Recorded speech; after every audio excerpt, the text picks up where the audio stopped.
Офіційно заявляю, я хуй піду в це контрнаступлення, сука. Офіційно заявляю.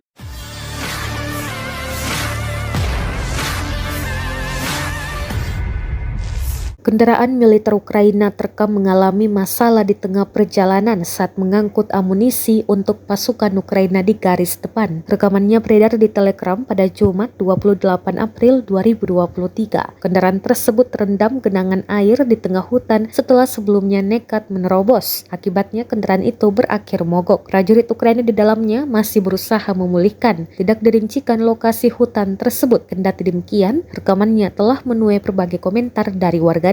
Rusia telah menginvasi Ukraina selama setahun terhitung sejak 24 Februari 2022. Namun hingga kini belum tampak tanda-tanda perang akan berakhir di wilayah Ukraina Timur, bahkan pertempuran semakin sengit terjadi.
Terima kasih sudah nonton. Jangan lupa like, subscribe, dan share ya.